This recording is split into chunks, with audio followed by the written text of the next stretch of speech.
یہ جینا بھی سعادت ہے، وہ مرنا بھی سعادت ہے۔ یہ جینا بھی سعادت ہے، وہ مرنا بھی سعادت ہے۔ ادھر رتبہ غزا کا ہے، ادھر رتبہ شہادت ہے۔ یہ سر کٹ کے سوئے پائے محمد لوٹتا جائے، اسے ہی موت کہتے ہیں، تو ایسی موت آ جائے۔ تقاضا ہے کہ پھر دنیا میں شان حق ہویدا ہو، عرب کے ریگزاروں سے کوئی فاروق پیدا ہو۔ سبحان اللہ۔ تقاضا ہے کہ پھر دنیا میں شان حق ہویدا ہو، عرب کے ریگزاروں سے کوئی فاروق پیدا ہو۔ نہ استبداد قیصر ہو، نہ استحصال کسریٰ ہو، مساوات و عدالت کا زمانے بھر میں چرچا ہو۔ وہی برق تجلی پھر افق پر آشکارا ہو، اندھیرے دور ہو جائیں اجالا ہی اجالا ہو۔ بڑا غوغا ہے قصر جہاں میں اہل باطل کا، کوئی فاروق پھر اٹھے تو حق کا بول بالا ہو۔ سبحان اللہ۔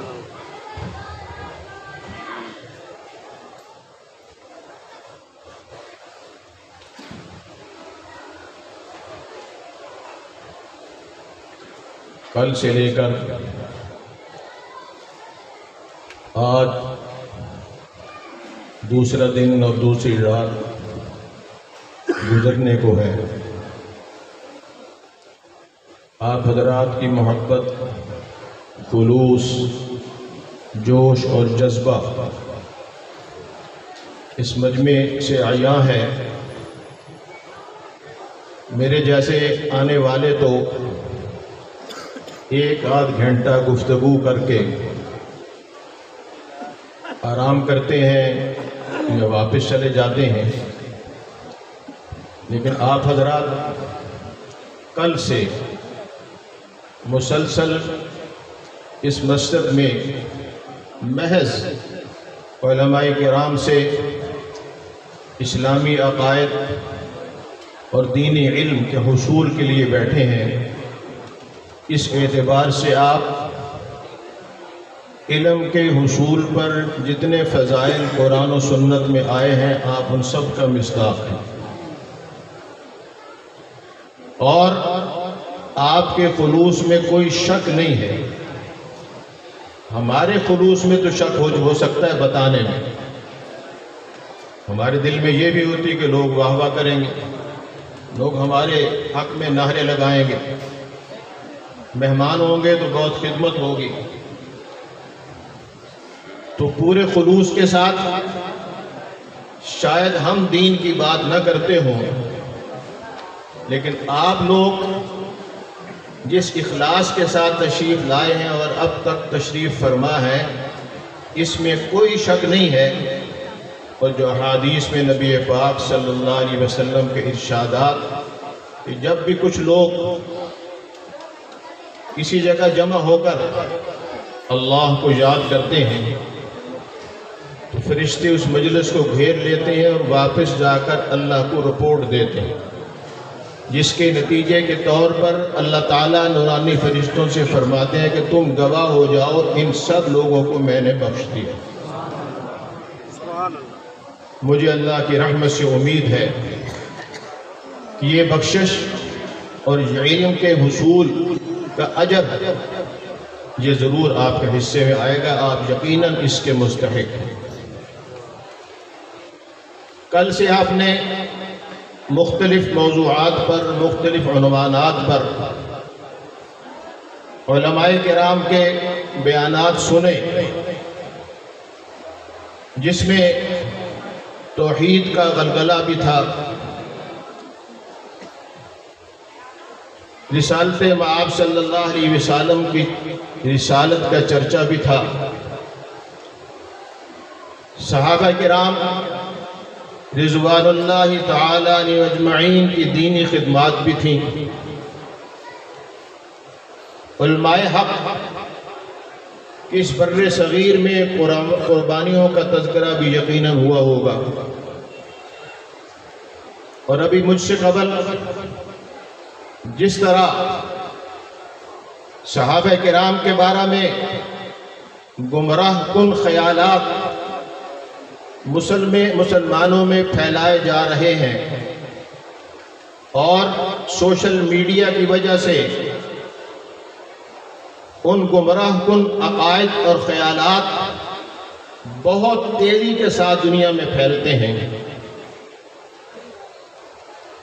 مولانا عبدالقدوس دودوسی صاحب بہت اچھے انداز میں صحابہ کی عظمت، ان کے آپس میں تعلقات اور دین کے لیے ان کی قربانیاں، اس کی وضاحت آپ کے سامنے فرما رہے تھے۔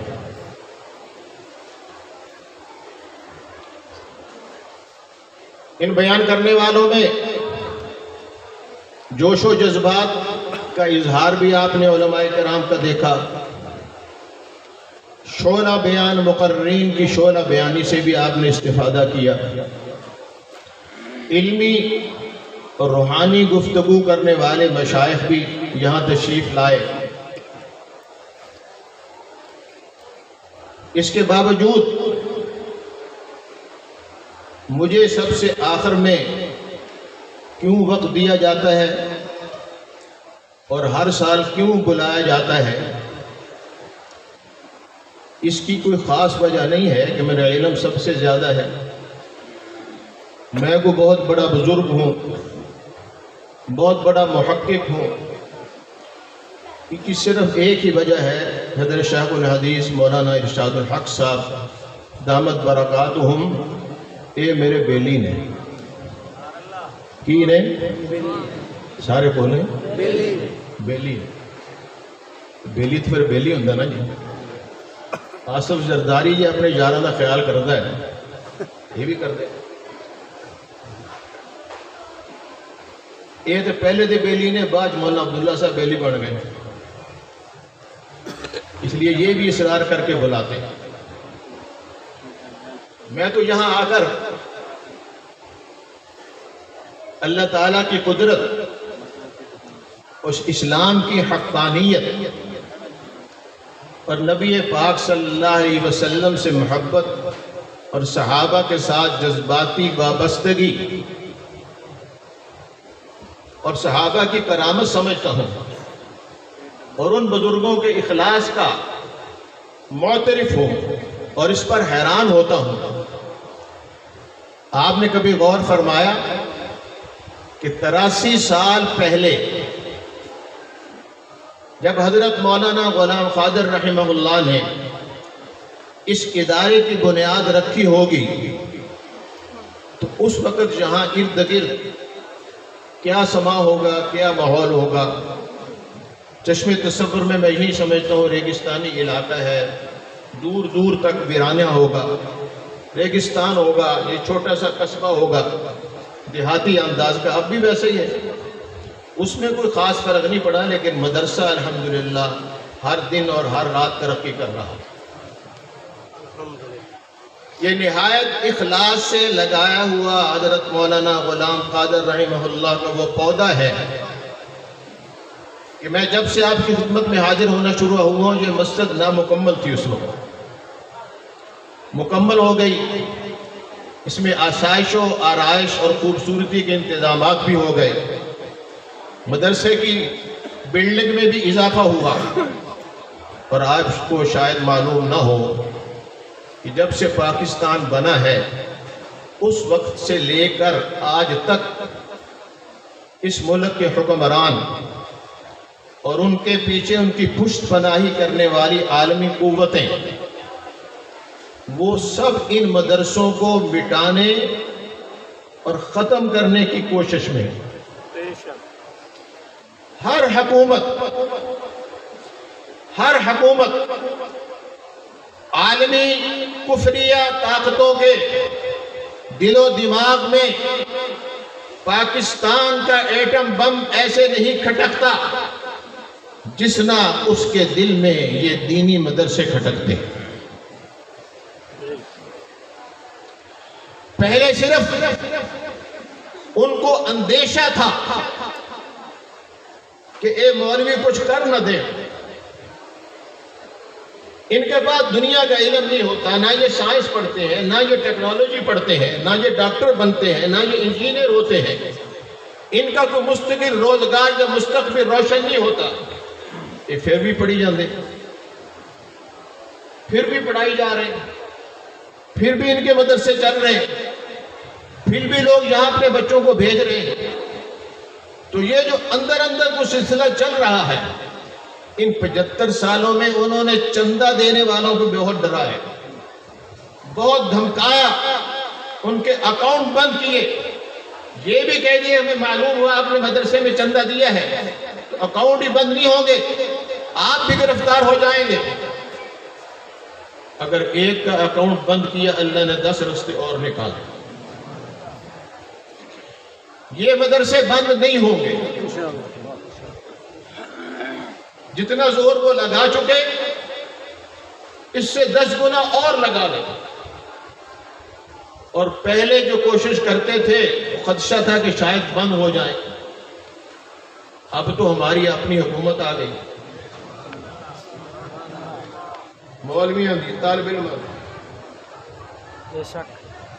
طلبہ کی حکومت آ گئی۔ اور حکومت بھی وہ جو لوگوں کے ووٹوں کی محتاج نہیں ہے، جنہوں نے تن کے حکومت لی، جنہوں نے سارے بولے لگتا ہے تھک گئے، جنہوں نے آج پنجابی نے ذرا زبان کھل جاتی نا، اردو بولنا بندہ جبڑے دکھن لگتا ہے، جنہوں نے سارے بولے۔ آپ کو شک ہے اس کے اندر؟ کوئی شک ہے؟ الیکشن لڑے انہوں نے، اپنے ملک سے جیتے نہیں، ساری دنیا سے لوگ کہتے ہیں نیٹو کے ممالک تھے، اتحادی ممالک تھے، نہیں، یہی ملک ہے دنیا میں جن کے پاس طاقت ہے، باقی تو ایسے گنتی میں۔ طاقت کی جو دنیا ہے وہ پوری دنیا اس کو خاک چاٹنے پر اور ماتھا رگڑنے پر اور گھٹنے ٹیکنے پر جس نے مجبور کیا ہے وہ دینی مدرسوں کے طالب علم۔ اسی نام سے انہوں نے اللہ کے دین کو غالب کیا، طالب علم کا نام رکھ کر، نام بھی نہیں بدلا۔ طالبان مدرسے کے طلبہ کو کہتے ہیں، طالب علم، درویش، مسیطر، اپنا نام بھی نہیں بدلا۔ ہاں، جب امریکہ سے مذاکرات ہوئے ابھی حکومت بنی نہیں تھی، لیکن امریکہ سے مذاکرات کرنے کے لیے فریق مخالف کے طور پر انہوں نے پہلے جملے میں لکھوایا کہ امریکہ کے اور اس کے حواریوں کے مذاکرات اسلامی امارت افغانستان سے ہو رہے ہیں۔ کس سے ہو رہے ہیں؟ آپ پڑھے لکھے لوگ اس بات پہ غور کریں، ایک گروپ سے نہیں، ایک پارٹی سے نہیں، کسی ایک جماعت سے نہیں کہ طالبان ایک گروپ ہے یہ افغانستان، نہیں، انہوں نے فتح اور شکست کے فیصلے سے پہلے دشمن سے اس کی شکست اپنے ہاتھوں سے لکھوائی کہ تم اس بات کو تسلیم کرو کہ یہ ملک ہمارا ہے اور اس پر ہماری حکومت ہے، اور وہ اس کو ماننے پہ مجبور ہو۔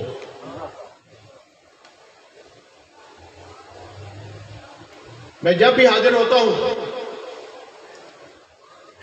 تو اپنے بیان میں ایک نئے رخ کی طرف اشارہ کرتا ہوں جس کو عموماً ہمارے حضرات سٹیجوں پر بیان نہیں کرتے۔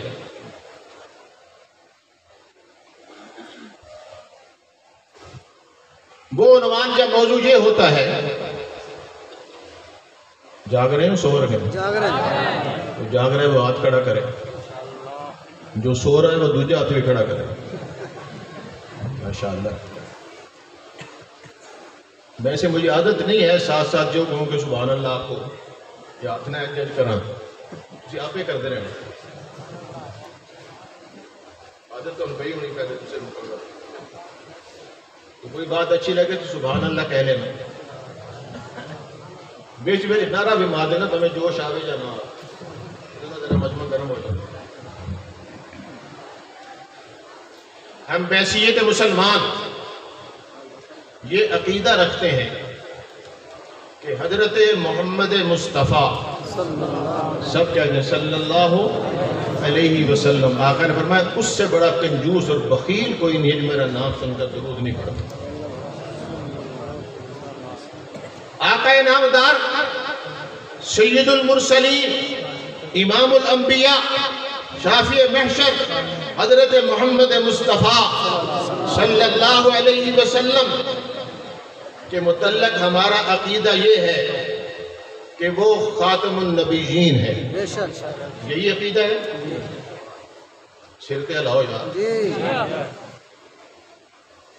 ہمارا یہ بھی عقیدہ ہے کہ ہمارے نبی سارے جہانوں کے نبی، یہی عقیدہ ہے۔ ہمارے نبی جنوں کے بھی اور انسانوں کے بھی نبی،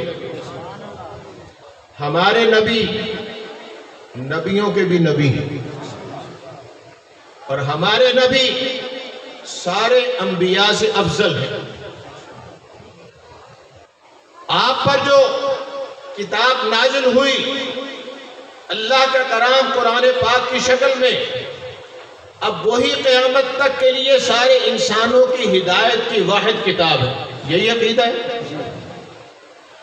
اب دین اسلام وہ دین جو حضرت محمد مصطفیٰ صلی اللہ علیہ وسلم لے کر آئے، وہی قیامت تک آنے والے تمام انسانوں اور جنوں کی فلاح اور نجات کا واحد ذریعہ ہے۔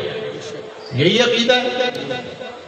یہ بھی ہمارا عقیدہ ہے کہ آپ تمام انبیاء اور رسولوں سے افضل ہیں۔ یہی عقیدہ ہے۔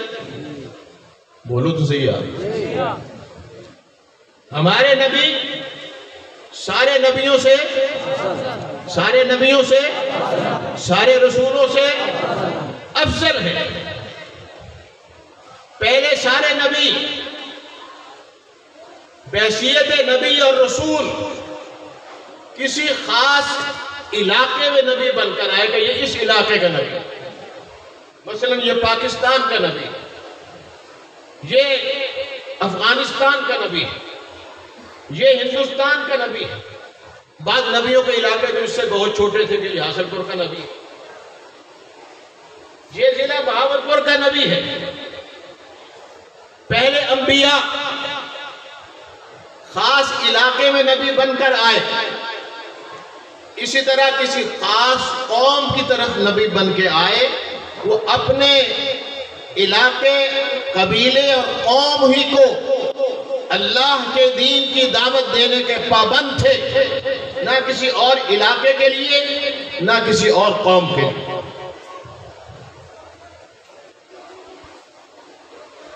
لیکن آپ نے کبھی اس بات پہ غور کیا کہ آپ میں سے علماء کرام نے اور ہمارے حضرات جو قرآن پاک کبھی ترجمے سے پڑھتے ہیں، انہوں نے یقین ترجمے میں یہ بات پڑھی ہوگی، عام لوگوں نے علماء سے سنی ہوگی، ان کی قوم اور علاقے کے لوگوں نے جب اس نبی کی بات نہ مانی، اس نبی کی نافرمانی کو اختیار کیا، اسلام کی دین اسلام کی بغاوت پر اتر آئے، سرکشی کا راستہ اختیار کیا، تو آسمانوں سے ان پر عذاب کا کوڑا برسا۔ وہ اللہ کی طرف سے یہ اعلان کیا گیا کہ جس کو میں نے بھیجا ہے تم اسے کیوں نہیں مانتے؟ جب نمائندہ میرا ہے، میرا نمائندہ ہے، وفاقی حکومت، وزیر اعظم، صدر کسی کو صوبے میں گورنر اور وزیر اعلیٰ لگاتے ہیں، اس صوبے کے لوگ بات نہ مانیں تو وفاقی فوج جو مرکزی حکومت کے تحت ہوتی ہے وہ اس کا انتقام لیتی ہے۔ اللہ نے اس بات پر ان قوموں کو تباہ و برباد کر کے رکھ دیا نوح علیہ السلام کی قوم نے سرکشی کی، قرآن نے کہا ثم اغرقنا الآخرین، ہم نے بچے ہوئے تمام لوگوں کو پانی میں ڈبو کر مار دیا۔ ارسلنا علیہم الریم، جس نے بغاوت کی قوم عاد کے لوگوں نے، اللہ نے عذاب ہوا کی شکل میں بھیجا اور زمین سے اٹھا کر ان کے بھیجے پہاڑوں سے ٹکرا دیے۔ اور قرآن کہتا ہے جب دن چڑھا تو بچے ہوئے زمانے نے دیکھا کہ ان کی لاشیں یوں پڑی تھی جیسے درختوں کے کٹے ہوئے تنے پڑے، مٹ گئے زمانے سے۔ لوط علیہ السلام کی قوم نے آپ کی بات کو نہیں مانا، قرآن کا دمرناہم اجمعین، ہم نے ان کو کچل کر۔ یہ ہوتے کون ہیں؟ ہماری کائنات، ہم اس کے مالک اور خالق، ہم نے اپنا نمائندہ بھیجا ہے، ان کو جرت کیسی ہوئی؟ ہمارا کھاتے ہیں، ہمارا جیتے ہیں، ہمارے سورج کی روشنی حاصل کرتے ہیں، اور ہم جس کو بھیجتے ہیں اس کی بات نہیں مانتے، تو انتقام اللہ نے خود لیا۔ فرشتوں کو بھیجا، الٹ دو ان کی بستیاں۔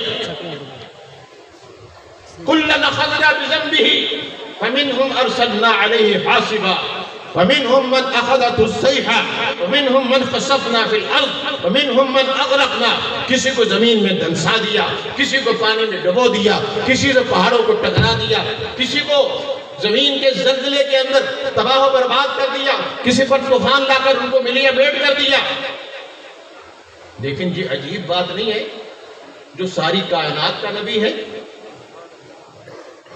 جو سارے رسولوں اور نبیوں سے افضل ہے، بات سمجھ آ رہی ہے آپ کو؟ جو سارے نبیوں اور رسولوں سے افضل ہے، وہ اللہ کا لاڈلا پیغمبر، وہ اللہ کا حبیب، وہ سید المرسلین، وہ امام الانبیاء، ختم نبوت کا تاج اپنے سر پہ لیے ہوئے، جب اس کی باری آتی ہے تو اس کی بات نہ ماننے والے، اس کے باغی اور سرکش اس کو برا بھلا کہتے ہیں، اس کو گالیاں دیتے ہیں، اس کو کانوں سے چھلنی کرتے ہیں، اس کے دل کو، اس کو پتھر مارتے ہیں، اس کو تکلیفیں پہنچاتے ہیں، ان کے ماننے والوں کو سولی پہ چڑھا دیا جاتا ہے، کسی کو کوڑوں پہ لٹا دیا جاتا ہے، کسی کو گرم ریت پہ سیٹا جاتا ہے، کسی کو کوڑوں سے پیٹا جاتا ہے، اور بچانے والا کوئی نہیں ہے، مار کھائے جا رہے ہیں، پتھر سہ رہے ہیں، اور یہ پتھروں کی بارش کس انداز میں ہوتی ہے کہ سر سے خون بہتا ہے محمد الرسول اللہ کا، اور جوتیوں میں آگے جم جاتا ہے، آپ میں چلنے کی ہمت نہیں رہتی، تھک کے بیٹھ جاتے ہیں۔ نہ آسمان ٹوٹا، نہ زمین میں زلزلہ آیا، نہ وہ دھنسی، نہ وہ طوفان آیا آندھی کا، کچھ بھی تو نہیں ہوا، کچھ بھی تو نہیں ہوا۔ اور یہ ایک دن نہیں، 2 دن نہیں، مہینے اور سال نہیں، 13 سال تک ایسے ہی ہوتا رہا، 13 سال تک ایسے ہی ہوتا رہا۔ کبھی آپ نے غور نہیں کیا یہ کیسا اللہ کا حبیب ہے، یہ کیسا لاڈلا ہے، یہ کون ہے جس نے خود اپنے بارے میں کہا نا سید ولد آدم، میں ساری اولاد آدم کا سردار ہوں، سارے نبی میرے مقتدی ہیں، میں سب کا امام ہوں، میں سب سے پہلے قیامت میں اٹھوں گا، میں سب سے پہلے حساب شروع کرواؤں گا، میں سب سے پہلے اپنی امت کی شفاعت کروں گا، سب سے پہلے میں جنت میں جاؤں گا، پھر میری امت جائے۔ جس کی یہ شان اور فضیلت ہو، اس کے دشمن اس کو مارتے رہیں، اس کو گالیاں دیتے رہیں، اس پر پتھر برساتے رہیں، اس کے گھر والوں پہ ظلم ستم کھاتے رہیں، اس کے ماننے والوں پر جو کچھ انہوں نے کیا اس کو سناتے ہوئے بھی دل لرزتا ہے، نہ آسمان ٹوٹا، نہ زمین پھٹی، نہ طوفان آیا۔ ایسا کیوں ہے؟ اپنے محبوب کی دشمنوں کی طرف سے اس توہین پر، اس بے عزتی پر، اس نافرمانی اور سرکشی اور بغاوت پر اللہ کا غضب کیوں نہیں جوش میں آیا؟ کیوں نہیں جوش میں آیا؟ کیوں نہیں عذاب کا کوڑا ان پر برسا؟ کیوں جبرائیل و میکائیل نے آ کر قوم لوط کی بستی کی طرح ساری سرزمین کو زمین سے اٹھا کر اس کو پٹخ نہیں دیا؟ کیوں ایسا نہیں ہوا؟ ہم نے کبھی اس پر غور نہیں کیا۔ اس لیے ایسا نہیں ہوا کہ جس طرح اللہ نے اپنے آخری پیغمبر کو سارے نبیوں کا سردار بنایا تھا، اللہ نے اس امت کو ساری امتوں کا بھی سردار بنائے. اس امت میں ابو بکر، عمر، عثمان و علی بنائے ہیں. اس امت میں طلحہ، زبیر بنائے. اس میں سعد بن ابی وقاص بنائے. اس میں سعد بن معاذ بنائے. شہید ہوئے، دنیا سے رخصت ہوئے. آقا نے فرمایا آج 70,000 فرشتے آقا نامدار صلی اللہ علیہ وسلم پنجوں کے بل ایڑیاں اٹھا کر جنازے میں تشریف لے جا رہے ہیں. صحابہ نے جنازہ اٹھایا ہوا ہے. وہ کہتے ہیں اس کا وزن ہی نہیں ہے. چارپائی کے اوپر میت ہے بھی کہ نہیں، دیکھو تو صحیح اتار کر. حضور نے فرمایا فکر نہ کرو، چارپائی کے کوئی فرشتوں نے اٹھایا، تم تو صرف ثواب لے رہے. آپ پنجوں کے بل چل رہے ہیں، ایڑیاں اٹھا کر چل رہے ہیں. عرض کیا یا رسول اللہ آپ تکلیف میں کیوں ہیں، ایسے کیوں چل رہے ہیں؟ فرمایا اتنے فرشتے سعد کے جنازے میں شرکت کے لیے آئے ہیں جو اس سے پہلے کبھی زمین پر نہیں آئے. انہوں نے خصوصی طور پر اللہ سے اجازت دی ہے کہ ہم فرشتے تو ہیں، لیکن اگر یہ سعادت بھی ہمارے حصے میں آ جائے کہ تیرے پیغمبر کے جانثار کے جنازے میں ہماری شرکت ہو تو ہمیں اجازت دی جائے. اللہ نے ان فرشتوں کو اجازت دی ہے. نہ یہ پہلے کبھی زمین پر آئے، نہ دوبارہ کبھی آئیں گے. یہ صرف میرے ایک جان اور جانثار کے جنازہ پڑھنے کے لیے آئے ہیں، اس سعادت کے حصول کے لیے آئے ہیں. اور آقا نے فرمایا اہتز لہ عرش الرحمن، آج میرا جانثار عرش پہ جا رہا ہے، عرش استقبال کو جھوم رہا ہے. اللہ اپنی آغوش رحمت میں اس کو لینے کے لیے اس کے انتظار میں ہے. جس پیغمبر کی امت اس شان والی ہو، اللہ نے ان کو دنیا اور آخرت میں عزتیں بانٹنے کے لیے، ان کا مقام و مرتبہ جبرائیل و میکائیل سے اونچا کرنے کے لیے وہ کام جو پہلے اللہ فرشتوں سے لیتے تھے، یہ اپنی قدرت سے انجام دیتے تھے، اللہ نے وہ کام اپنے حبیب کی امت کے ذمہ لگا دیا ہے کہ اب جو میرے پیغمبر کو بھونکے، اب جو اس کی توہین کرے، اب جو اس پہ پتھر پھینکے، اب جو زبان سے گالی بکے، وہ زمین پہ زندہ نہیں رہنا چاہیے. اس کو سزا تم دو گے. اب میں فرشتوں سے عذاب نازل نہیں کروں. اب جبرائیل و میکائیل کی ڈیوٹی نبی پاک صلی اللہ علیہ وسلم کی امتیوں کی لگتی. کیا شان ہے! کبھی سوچا آپ نے اس پر؟ کبھی سوچا جبریل فرشتوں کے سردار ہیں، میکائیل ان کے ہم رتبہ ہیں. عموماً یہی دو فرشتے عذاب لے کے آیا کرتے تھے. جو ڈیوٹی ان کی تھی وہ اللہ نے اس امت کے ذمہ لگا دی اور فرمایا اب جو میرے پیغمبر کا سرکش اور باغی ہو، اس کا گستاخ ہو، میرے پیغمبر اور میرے حبیب کی توہین کرے، تم کیا کرو؟ اب میرا عذاب ان پر تم اذان بن کے ٹوٹ پڑو. قاتلوہم یعذبہم اللہ بایدیکم. نعرہ تکبیر، تاج تخت ختم نبوت، شان صحابہ، عظمت صحابہ، سبیلنا سبیلنا، الجہاد الجہاد، سبیلنا سبیلنا، الجہاد الجہاد. نعرہ تکبیر. اللہ اکبر. ہمارا رانا تگڑا جانا کرو یار، کیونکہ نہ سمجھے ٹکڑیاں بنگا نہیں انڈا پہ. اللہ نے جبرائیل و میکائیل علیہ السلام ان کی جگہ کس کی ڈیوٹی لگا دی؟ میری طرف دیکھیں، میری طرف دیکھیں. جبرائیل و میکائیل کی جگہ کس کی ڈیوٹی لگا دی؟ بولے نہ جا، ان کے جیسے ہاں کر لی سے لڑنا کر لی. تو حکم تو عذاب نازل کرنے کے یہی ہے طریقہ. اللہ نے قرآن اتارا اور فرمایا کہ ہم نے یہ منظر تمہیں 13 سال کا دکھا دیا، بس اب میں اپنی روٹین بدل رہا ہوں. مکہ سے مدینہ پہنچو تو رستے میں حکم دے دیا کہ بس جو کچھ ہونا تو ہو چکا، ہن جائے کرنا تو پھر تم دے. اذن للذین یقاتلون بانہم ظلموا وان اللہ علی نصرہم لقدیر. اے پیغمبر کے جانثارو، اب تک جو ہونا تھا وہ ہو چکا، میں تمہارے ہاتھ کھولتا ہوں، جس نے تم پر ظلم ڈھائے ہیں ان کے گردنیں اڑا دو، فَاضْرِبُوا فَوْقَ الْأَعْنَاقِ وَاضْرِبُوا مِنْهُمْ كُلَّ بَنَانٍ۔ اب تم اپنا بدلہ ان سے لے سکتے ہو، ان سے لڑ سکتے ہو، ان کو مار سکتے ہو، ان کو سزا دے سکتے ہو۔ یا اللہ ہم تو لوٹے پھوٹے آئے ہیں، ہم نے تو گھر بھی چھوڑ دیے، قبیلہ برادری بھی چھوڑ دی، ہمارے پاس کچھ بھی نہیں ہے، ہم ان کا مقابلہ کیسے کریں گے؟ إِنَّ اللَّهَ عَلَىٰ نَصْرِهِمْ لَقَدِيرٌ۔ تم کمزور ہو، وہ تو کمزور نہیں ہے، وہ تو کمزور نہیں ہے، اس کا قدرت ہے تمہاری مدد کرنے کی، اور جب وہ مدد پہ اترے گا إِن يَنْصُرْكُمُ اللَّهُ فَلَا غَالِبَ لَكُمْ، جب اس کی مدد کے ساتھ میدان میں اترے گے پھر تم پر کوئی غالب نہیں آ سکتا، کوئی نہیں جیت سکتا، پھر ساری گیم تمہارے ہاتھ میں ہوگی۔ کرنا تم نے کیا ہے، اب بدلہ کیسے لینا ہے، پیغمبر کی رسالت کو منوانا کیسے ہے، اس کے باغیوں پر اللہ کا عذاب بن کے تم ٹوٹو۔ قاتلوہم، قاتلوہم کیا معنی اس کا؟ پڑھے لکھے لوگ ہیں، مجمع والے بتائیں، مشکل تو نہیں ہے لفظ عربی کا، بولے پھر قاتلوہم، جی کچھ ہی بولو ذرا، بول سنے نہیں ہے جی، مارو ان کو، مارو ان کو، مارو ان کو۔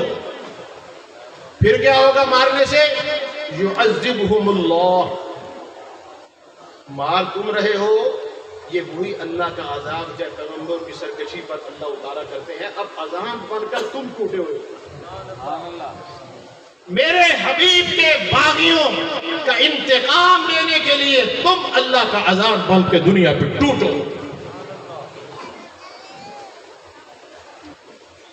عذاب بن کے ٹوٹو۔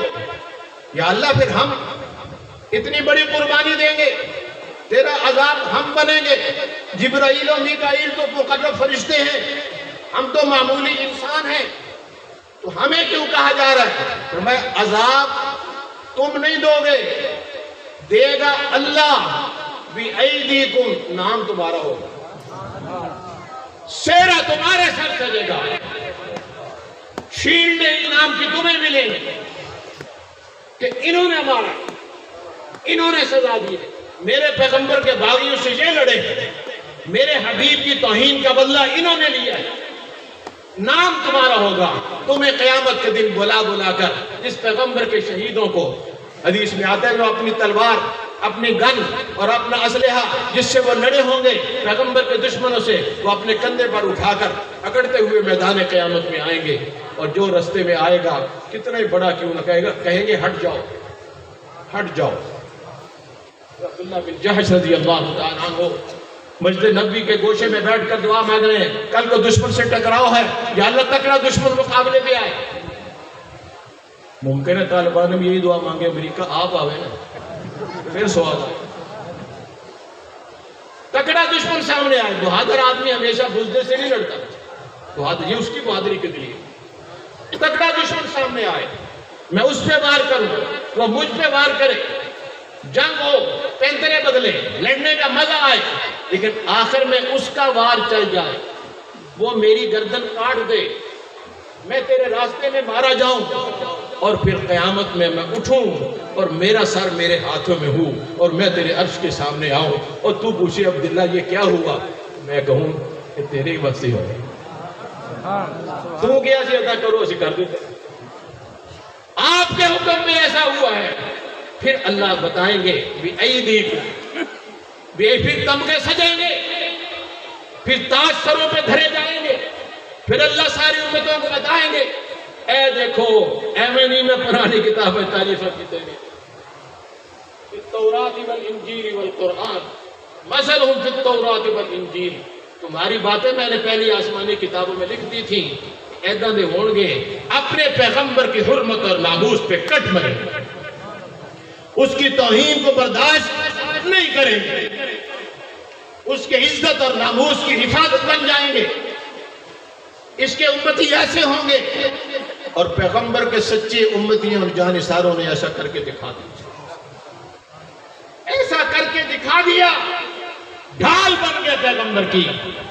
حضرت طلحہ غزوہ احد میں حضور کے سامنے دونوں ہاتھ چہرے انور کے سامنے تان کر یوں کھڑے ہو گئے، تیر آتے نبی کی طرف، ہاتھوں میں پیوست ہو جاتے، ہاتھ شل ہو گئے۔ آقا نے ان کے ہاتھ کو بلند کیا اور فرمایا آج کا سارا دن طلحہ تیرے نام، سبحان اللہ، تو مین آف دی میچ ہے، آج کی ٹرافی تیرے نام ہے۔ ایسے جانشار پیدا کر۔ ہم جو کہتے ہیں ہمارے نبی سب سے افضل ہے، اور یہ بھی نعت خانوں سے آپ سنتے ہوں گے، تیرا سکہ رواں کل جہاں پہ ہوا، اس زمین پہ ہوا، آسمان پہ ہوا۔ یہ بات غلط ہے، یہ بات آپ کو ساری دنیا نے نبی مان لی ہے؟ زمین پہ بسنے والے سارے لوگوں نے آپ کو نبی مان لیے؟ بولو نا یار، ایک بندہ سر لمدہ سے لمدہ اس زمین پر بسنے، جنہوں نے سانو پتہ نہیں منے کہ نہیں منے، اس زمین پر بسنے والے لوگوں نے آپ کو نبی مان لیے؟ نہیں بول رہا۔ اس زمین پر بسنے والے لوگوں نے آپ کو نبی مان لیے؟ تو کیسے سکہ رواں ہوا ساری زمین؟ مسلمانوں کی تعداد پوری زمین کی آبادی کے اعتبار سے 20 یا 25% ہے۔ اے سارے ٹوٹے ٹوٹے مسلمان سارے جمع کر لو، جو نام کے بھی مسلمان ہیں، ان سب کو ملا کر 75-80% آبادی اب بھی پیغمبر کے سرکشوں اور باغیوں کی ہے، اب بھی اس کی توہین کرنے والوں کی ہے، اب بھی قرآن جلا کر اس کی گستاخی کرنے والوں کی ہے، اب بھی پیغمبر کے کارٹون بنا کر دنیا میں نشر کرنے والوں کی ہے۔ تو کیسے آپ کا سکہ رواں ہوگا اور کیسے ہوگا؟ آپ اللہ نے تو آپ کو نبی بنا کے بھیج دیے۔ ہر پارٹی کے لوگ اپنے قائد اور لیڈر کے لیے الیکشن کی کمپین چلتی ہے تو اس کے نام کے نعرے لگاتے، عمران خان وزیر اعظم، کسی وقت ہم کہا کرتے اعظم وزیر اعظم، اعظم طارق، طارق اعظم، طارق اعظم وزیر اعظم، وزیر اعظم۔ ہر پارٹی اور جماعت کے لوگ اپنے لیڈر کو پورے ملک کا حکمران دیکھنا چاہتے ہیں۔ محمد رسول اللہ کے امتیوں، تم کیسے اس کی جماعت کے کارکن ہو، منافق ہو یا مخلص، جو یہ نہیں چاہتے کہ ہمارے لیڈر کو ساری دنیا اپنا قائد مانے اور وہی پوری دنیا کا حکمران۔ نعرہ تکبیر، تاج و تخت ختم نبوت، شان صحابہ، عظمت صحابہ، مقام صحابہ، سبیلنا سبیلنا سبیلنا سبیلنا۔ نعرہ تکبیر، صاحب علم و قلم حضرت مولانا قاری منصور احمد صاحب۔ کسی جماعت کا کارکن الیکشن کے دنوں میں کمپین نہ چلائے، ووٹر نہ بنائے، سرگرمی نہ دکھائے، اپنے گھر میں سویا رہے، تو اس پارٹی کے لوگ اس کے بارے میں کیا سمجھیں گے؟ یہ بچوں دوجے نہ رلے، بچوں دوجے نہ رلے، انہیں فریق مخالف تو پیسے لے لے، مسلم لیگ کو پیسے لے لیے، یا کم از کم بریانی کھا لی، کچھ تو کیتا ہے۔ یہ فریق مخالف سے ملا ہوا ہے۔ آج دنیا بھر میں 1.5 ارب 150 کروڑ پیغمبر کو اللہ کا آخری نبی ماننے والے، اس کو ساری کائنات یا پیغمبر رسول ماننے والے، پیغمبر کے اعلان کو تسلیم، یا ایھا الناس انی رسول اللہ الیکم جمیعا، اس آیت کو تسلیم کرنے والے، کیا ان کے چہروں پر کبھی بل پڑا، کبھی ان کے دل میں درد اٹھا، کبھی یہ سوچ آئی کہ دنیا میرے قائد کو، میرے رہبر کو، میرے رہنمان کو، میرے حاجی کو، میرے لیڈر کو اپنا لیڈر کیوں نہیں مانتی، اور یہ ساری دنیا کا حکمران کیوں نہیں بن سکتا؟ ہم اس کے لیے جانیں لٹائیں گے۔ اگر ایسا نہیں کوئی کرتا، ہم سوئے رہتے ہیں، ہم کھاتے رہتے ہیں، ہماری دکانیں کھلی ہیں، ہمارے کاروبار چلے ہیں، اور پیغمبر کو لوگ بھونکتے رہیں، آپ کے خاکے بناتے رہیں، قرآن جلتا رہے، اور دنیا میں کفر کا غلبہ ہو جائے، 80% اللہ اور اس کے رسول کو نہ ماننے والے ہوں، پیغمبر کی توہین اور رسالت کو تسلیم نہ کرنے والے ہوں، اس کی توہین کرنے والے ہوں، اس کے سرکش اور باغی ہوں، اور مسلمان امت لمبی تان کے سوتی رہے، تو دیکھنے والے یہی سمجھیں گے انہوں نہ رلے، یا ایران نہ یا امریکہ نہ۔ یا ایران نال یا امریکہ نال، دنیا میں سب سے بڑے دشمن اسلام کے یہ دو ہیں، یہ بھی یاد رکھیں۔ دنیا میں اسلام کے سب سے بڑے دشمن ہاں یہی دو ہیں۔ نہ میں نہیں لینا، مقدمہ بن جاتا کہ بس چھوٹے، یہی دو ہیں۔ اللہ کے نبی نے فرمایا تھا عمر، تو جس راستے سے گزرتا ہے شیطان اس راستے پہ نہیں ٹھہر سکتا، بھاگ جاتا ہے، بھاگ جاتا ہے۔ اب بھی مسجد نبوی کے جس دروازے پر باب عمر لکھا ہوا ہے اس سے کوئی ایرانی حاجی نہیں گزر سکتا۔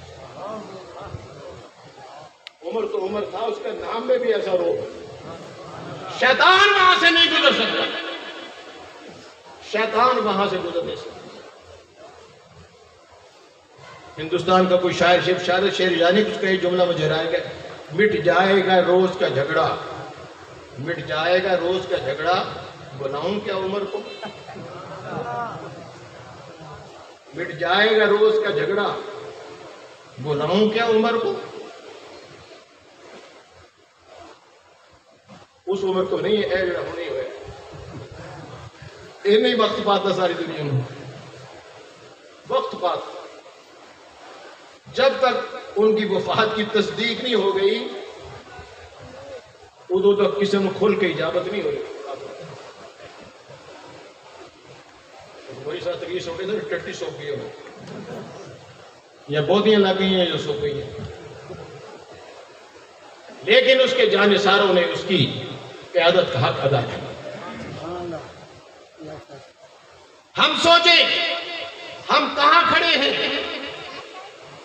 جس کو قرآن نے حزب اللہ کہا ہے، اللہ کی پارٹی اور جماعت، ہم اس میں ہیں۔ جو پیغمبر کی جماعت تھی جہاں سے امت کا آغاز ہوا، یہ جو 150 کروڑ ہیں جہاں سے ان کی گنتی شروع ہوئی، 1 نمبر سے پہلے نمبر پر کون ہے؟ ابو بکر۔ اور پیغمبر کی ختم نبوت کا جو پہرا دے گا اللہ کی مدد اس کے ساتھ ہوگی۔ فتنوں کا آغاز ہوا تو سب سے پہلے فتنہ انکار ختم نبوت کا اٹھا۔ ابو بکر سب کچھ چھوڑ کر اس فتنے کی سرکوبی کے لیے آگے بڑھا، 1200 جیش صحابہ کے خون کی قربانی دے کر، جس میں 700 علماء کرام تھے، اس کے لیے کٹ گئے، لیکن انہوں نے مکوٹھا بدلتا اس فتنے کو دبا دیا۔ اللہ نے چند سالوں کے اندر دنیا کی کفریہ طاقتوں کو صحابہ کے سامنے جھکا دیا۔ اس کی برکت سے ایک آدمی نے سرگودا میں مجھے سوال کیا کہ یہ ساری دنیا میں سنا قادیانی ہے، افغانستان میں نہیں ہے، افغانستان میں کیوں نہیں؟ میں نے کہا اس لیے نہیں ہے کہ تقریباً 1900 میں، آج سے 1.25 صدی پہلے، مرزا قادیانی نے، اس بے ایمان نے حضور کی نقل اتارتے ہوئے، حضور نے بادشاہوں کو خط لے کے اپنے سفیر بھیجے، اس نے دنیا کے مختلف ملکوں میں اپنے 2 نمائندے بھیجے کہ جاؤ لوگوں کو بتاؤ میں انٹرنیشنل نبی ہوں، بتاؤ لوگوں کو جا کر۔ سارے ملکوں میں لوگ گئے، وہاں کچھ نہ کچھ کام کیا، ان کو اپنے اس شیطان کی دعوت دی، لوٹ کے واپس آئے، اپنی کارگزاریاں سنائی، مرزا سے شاباش لی، لیکن جڑے 2 بندے افغانستان گئے سے وہ مڑ کے نہیں آئے۔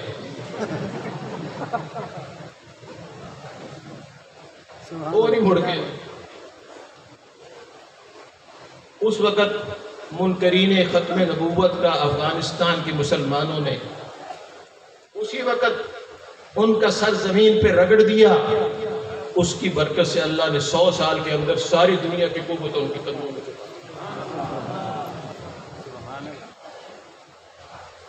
جو ختم نبوت کے لیے اس کے دشمنوں سے ٹکرانے کا عزم لے کر اٹھے گا، اللہ فتوحات کے دروازے ان کے لیے کھولے۔ اور یہ پیغمبر کی ختم نبوت کا ہی صدقہ ہے کہ یہ فرشتوں کی ڈیوٹی ہمارے ذمہ لگی۔ فرشتوں کی اب جبرائیل حضور کے جانے کے بعد دنیا میں نہیں آئیں گے. اب وہ فرشتوں کی ڈیوٹی ہم نے ادا کرنی ہے. فرشتے آئیں گے تو ہماری خدمت کے لیے جو اصل ڈیوٹی دے رہے, ہمارے خدام کے طور پر عذاب اللہ کا بن کر ہم ٹوٹیں گے.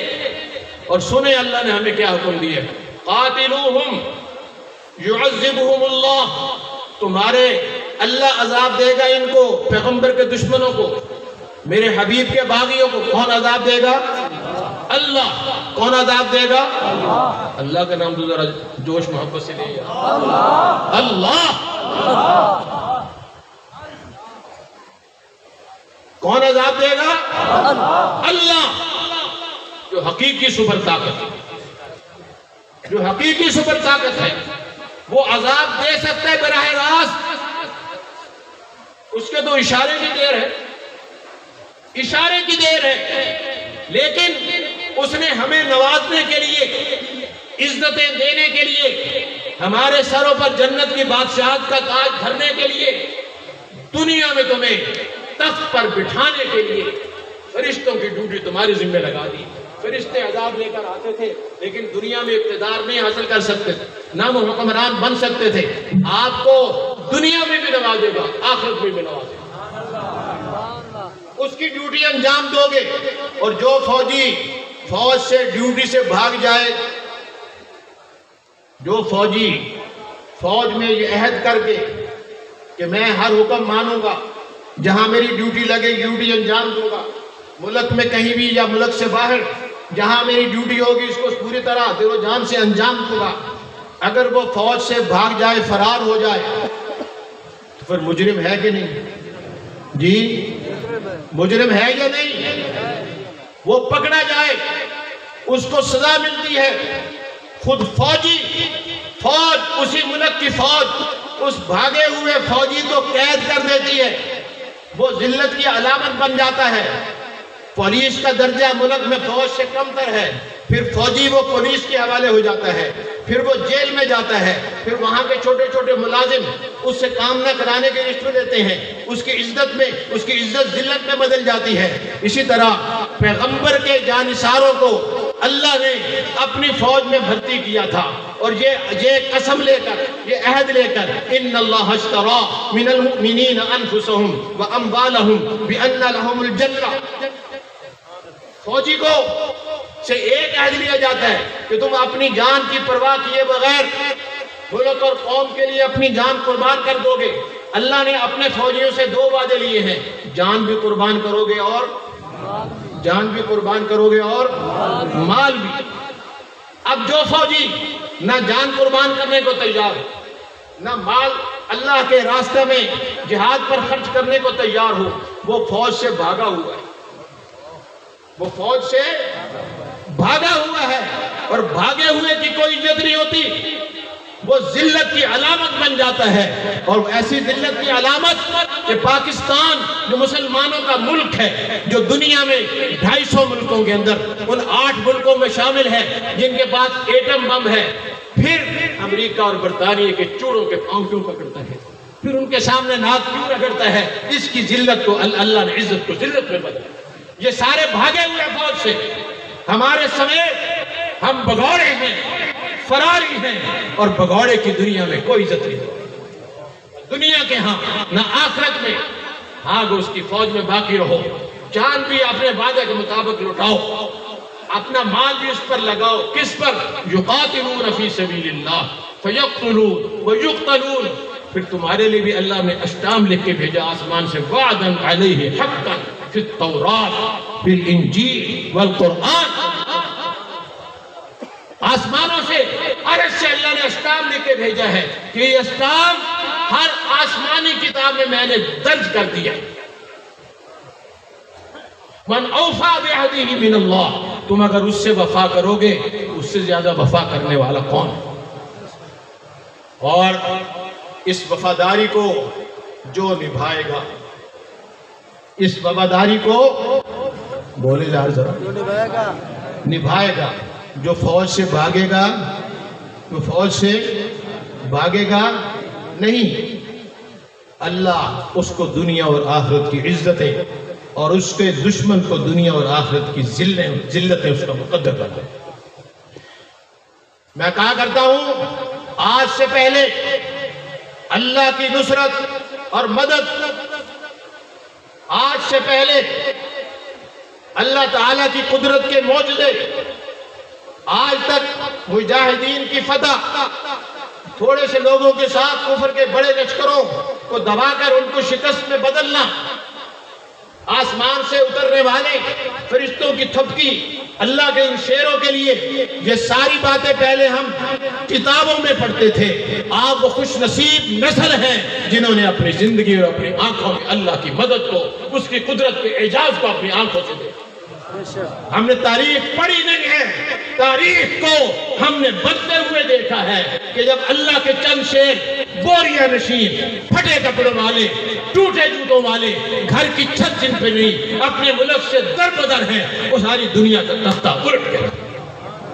کیسر و کسریٰ کی طاقت ان کے سامنے کچھ بھی نہیں، جو سینکڑوں میلوں سے گھر بیٹھے بندے کو نشانہ بنا سکتے ہیں، جن کے پاس دنیا کی سب سے بڑی ٹیکنالوجی، یہ روس اور چین امریکہ سے 50 سال پیچھے ہیں، اتنی بڑی طاقت، ان سے انسان لڑے؟ بتاؤ تو صحیح۔ 52 نمبر کے جو طیارے، جس کے پروں کے اوپر طیارے کھڑے ہوتے، جو امریکہ سے اڑ کر یہاں پہنچتا، اس کو تیل پٹرول کی ضرورت نہیں ہوتی۔ آسمان سے بغیر پائلٹ کے اڑنے والے طیارے جو میزائل پھینکتے ہیں، وہ کروز میزائل جو سینکڑوں میلوں سے فائر کرتے ہیں اور اسی جگہ پہنچے جہاں وہ چاہیں، وہ اسکرین پر جگہ دیکھ رہے ہوتے ہیں۔ یہ بندہ، یہ اسٹیج ہے خیر العلوم کا، اس کو نشانہ بنانا چاہے تو وہ میزائل یہیں آ کے لگے۔ اس کا مقابلہ رائفل سے، بندوق سے، کلاشن کوف سے ہو سکتا ہے؟ نہیں ہو سکتا۔ مقابلہ کلاشن کوف کا تو اس سے نہیں ہو سکتا، لیکن اللہ کی قدرت کے مقابلے میں کوئی ٹھہر سکتا ہے؟ وہ تو اعلان ہو چکا 14 صدیاں پہلے، ان ینصرکم اللہ فلا غالب لکم، پھر تم سے کوئی نہیں جیت سکے گا، چاہے ساری دنیا کی طاقت اور بم اور میزائل لے کر آ جائے، ساری دنیا کی عسکری قوت کو اکٹھا کر دے، مادی قوتوں کا اجتماع کر دے، کوئی نہیں جیت سکتا۔ یہ بات اب کس سے کہانی نہیں ہے، میں اور آپ نے اپنی آنکھوں سے دیکھ لی۔ 20 سال پہلے امریکہ نے حملہ کیا، اس نے اعلان بھی کیا، اور دن میں بھی سب کے دنیا کے یہی تھا کہ بس جمعہ 8 دن ہے، اس کے بعد کوئی امریکہ کے سامنے کھڑے ہونے والا، اس سے مقابلہ کرنے والا، سب اس کے قدموں میں جھک جائیں گے، اس کی طاقت کو تسلیم کر لیں گے، کسی کو لڑنے کی ضرورت نہیں ہوگی۔ پوری دنیا، دین والے کیا، دنیا والے کیا، سب یہی سمجھتے رہے تھے۔ اور میں نے ایسے علماء کو بھی دیکھا ہے جو پہلے 15-20 سال جہاد میں رہے، ان کے تبصرے یہ تھے کہ طالبان نے اہمی پنگا لے لیا امریکہ کا۔ یہ بھی کہتے سی انہوں پتہ ہونے چاہیے بھی اپنے تو بڑے نہ پنگا نہیں لیں، پنگا لے اندر سواد ہی نہیں آتا، یہ بڑے نہ نال ہو، مزہ نہیں آتا۔ روس سے مجاہدین جیتے، ساری دنیا نے تانا دیا کہ امریکہ کی طاقت پیچھے تھی، امریکہ کا اسلحہ تھا، دنیا کا تعاون تھا۔ رب کی غیرت کو گوش آیا کہ میرے جانثاروں کو بدنام کیے جا رہے ہیں، ان پہ الزام لگا رہے ہیں، ان کی قربانیوں کو یہ کہہ کر امریکہ جیتا ہے۔ اللہ کی غیرت کو جوش آیا، اللہ نے روس کو پیچھے ہٹایا، اور ساری دنیا کو تسی آگے دیکھ لو، تسی آگے دیکھ، کسی پکے حافظ کو کسی نے لقمہ دے دیا نا پیچھے سے، انہیں اسے میرے سلام پھیرے اور انہیں تو آ جا، تو آ جا، انہیں کہتے جی غلطی نہ ہو، تم کہتے ہو امریکہ کی طاقت سے جیتے، اب بتاؤ ساری دنیا کی طاقت کے مقابلہ میں کس کی مدد سے جیتے؟ اللہ۔ کس کی مدد سے جیتے؟ اللہ۔ کس کی نصرت سے جیتے؟ اللہ۔ کون تھا ان کے ساتھ؟ اللہ۔ ایران کا ایک بڑا سردار گرفتار ہو گئے، حضرت عمر کی خدمت میں لایا گیا گرفتار کر کے، عمر کہتے تم تو کہتے تھے ہم سپر طاقت، تجھے تو بڑا کر دے، دیکھ لیں کہ ان بدوؤں کو، ان کی تلواریں ہیں کہ چرخے کے تگلے، ان کے گھوڑے ہمارے ہاتھوں کے سامنے کیسے ڈال سکتے؟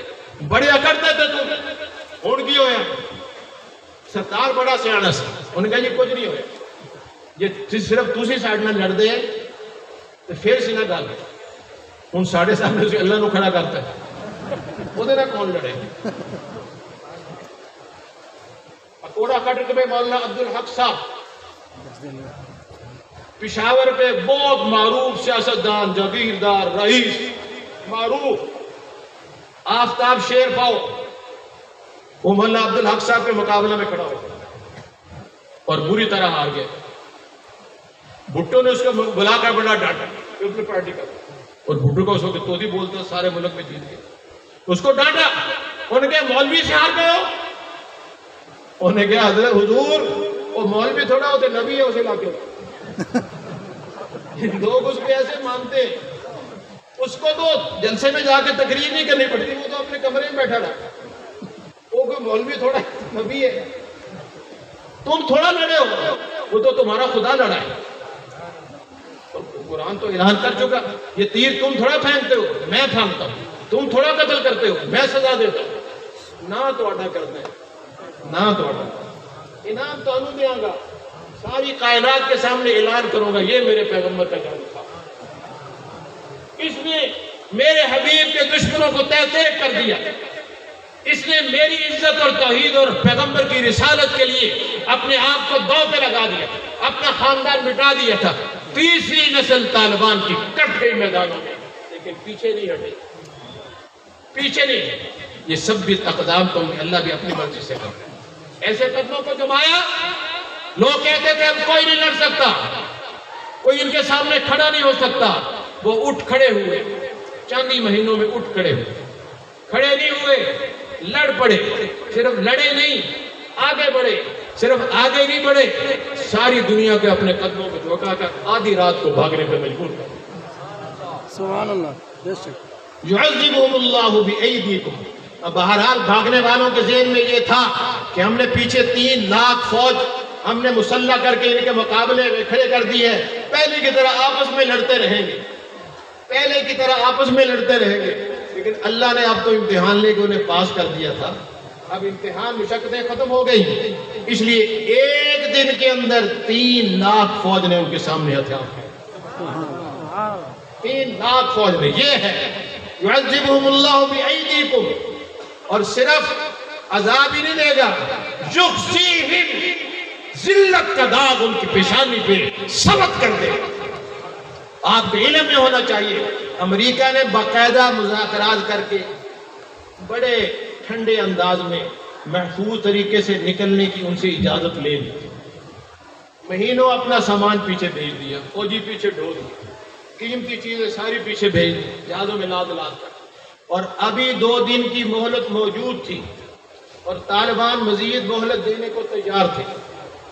ان کا دل تو اتنا بڑا ہے، مزید مہلت دینے کو تیار تھے. لیکن آدھی رات کو اللہ نے قرآن پاک میں روب بھی اللہ کی ایک فوج ہے. روب بھی اللہ کی ایک فوج ہے، وہ دشمن کے دل میں ڈال دیتا ہے. حضرت عباس رضی اللہ تعالی عنہ حضور کے چچا بڑے لہیم شہیم قد آور تھے، اور ان کو غزوہ بدر میں گرفتار کرنے والے صحابی انصاری صحابی سے چھوٹے سے قد کے دبلے پتلے ہاتھ باندھ کے لے آئے، ہاتھ باندھ کے لے آئے.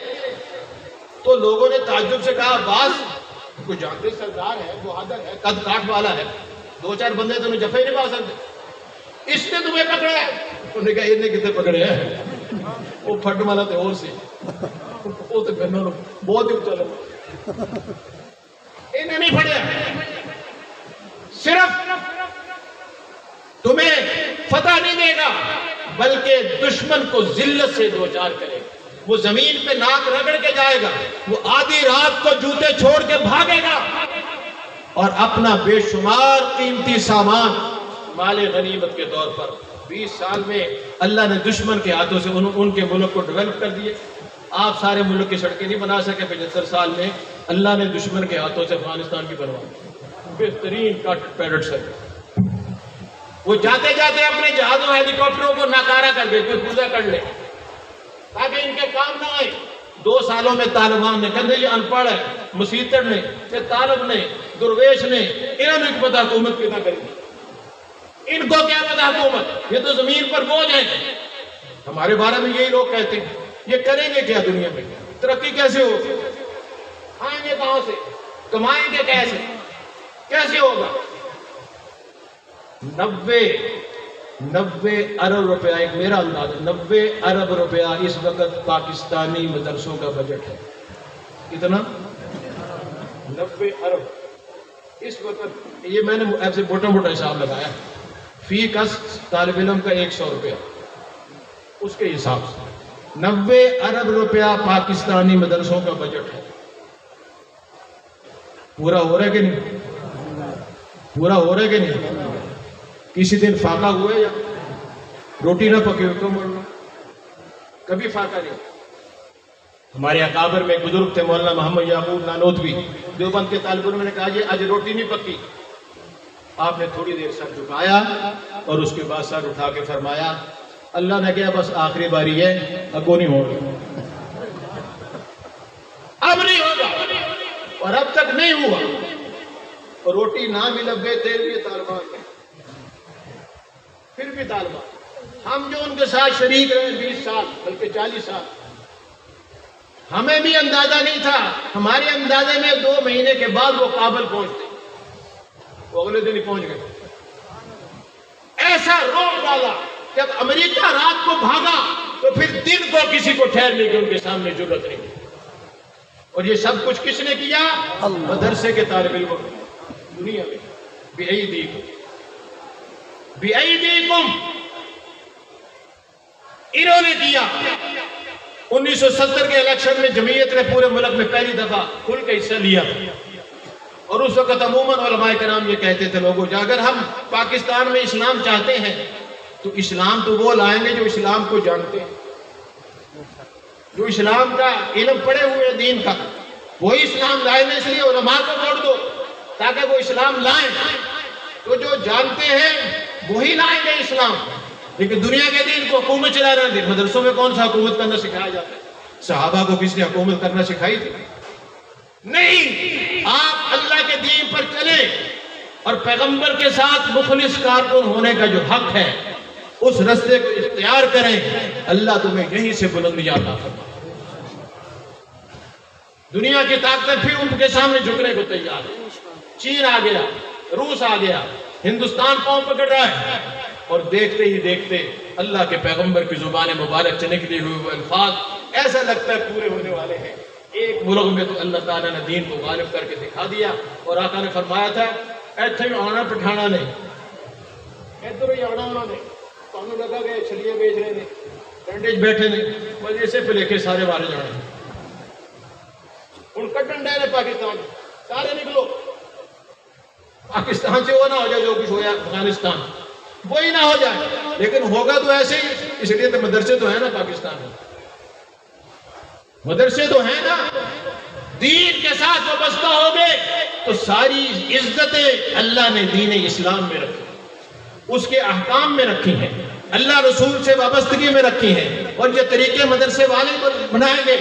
دنیا کی ترقی بھی، آپ کی دنیا کی ترقی بھی دین سے وابستہ ہے، یاد رکھیں، دین سے وابستہ ہے۔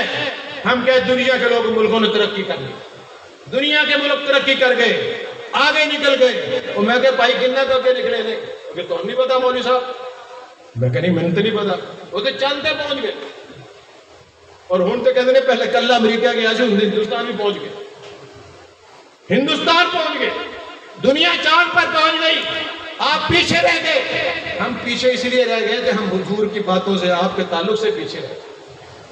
اگر حضور کا دامن پکڑتے تو ہم بھی چاند سے بہت آگے جاتے، اس لیے کہ ہمارا آقا چاند ستاروں سے بہت آگے جا چکا ہے، بہت آگے جا چکا ہے، جہاں ابھی تک سائنس نہیں پہنچی، ان کہکشاؤں سے آگے، جہاں حد نظر ختم ہو جائے وہاں سے آگے، پہلے آسمان سے بھی آگے، دوسرے سے بھی آگے، تیسرے سے بھی آگے، چوتھے سے بھی آگے، چھٹے آسمان سے بھی آگے، ساتویں سے بھی آگے، سدرۃ المنتہا سے بھی آگے، وہاں پہنچا جہاں کسی کا وہم و گمان نہیں پہنچتا، اس جگہ سے بھی آگے جہاں جبرائیل نہ جا سکے، اس سے بھی آگے۔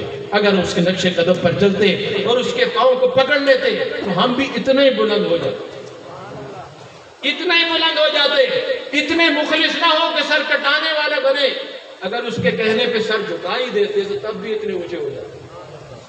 کٹانا تو بڑی بات ہے، حق تو یہی ہے کٹا دیں، لیکن اس کے کہنے پہ جھکا دیتے، سجدے میں سر رکھ لیتے، ہم اس کے حکم پر نماز ہی پڑھنے والے بن جاتے سارے.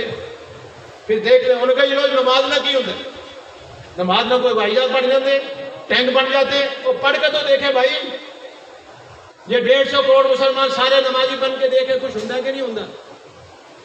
نماز تو معمولی چیز ہے. حضور نماز پڑھتے تو بدر میں رو رہے تھے، صدیق اکبر تھپکی دی، یا رسول اللہ بس کریں، فرشتے اتر چکے. نماز سے ہوتا ہے، ہم سر جھکانے کے قابل نہیں رہے، ورنہ تو ایک بڑے اللہ والے نے بہت پہلے کہہ دی یہ جو سر سجدے میں جاتا ہے یہ کوئی معمولی ہے.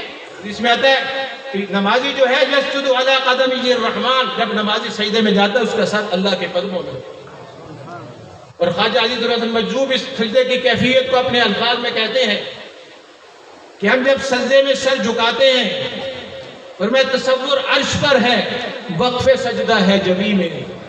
جب سجدے میں آدمی ہوتا ہے تو حضور کے بیان کے مطابق، ارشاد کے مطابق وہ عرش پہ پہنچے، اللہ کے قدموں میں پہنچ گیا. تصور عرش پر ہے، وقف سجدہ ہے جبی میری، میرا پھر پوچھنا کیا، آسماں میرا زمین میری. اگر تو در نہ کھولے گا تو میں بھی در نہ چھوڑوں گا، اگر تو در نہ چھوڑے گا تو میں بھی در نہ چھوڑوں گا. حکومت اپنی اپنی ہے، کہیں تیری کہیں میری، رہی کبریائی سو تیری شان ہے، رہی عاجزی سو میری شان. خدا جھک نہیں سکتا اور ہم اس کے سامنے جھک کر اونچے اور معزز ہو سکتے ہیں. اگر سر جھکانے پر یہ مرتبہ ہے تو سر کٹانے پر کیا ہے؟ یہ جینا بھی سعادت ہے، وہ مرنا بھی سعادت ہے. یہ جینا بھی سعادت ہے، وہ مرنا بھی سعادت ہے. ادھر رتبہ غزا کا ہے، ادھر رتبہ شہادت ہے. یہ سر کٹ کے سوئے پائے محمد لوٹتا جائے، اسے ہی موت کہتے ہیں، تو ایسی موت آ جائے.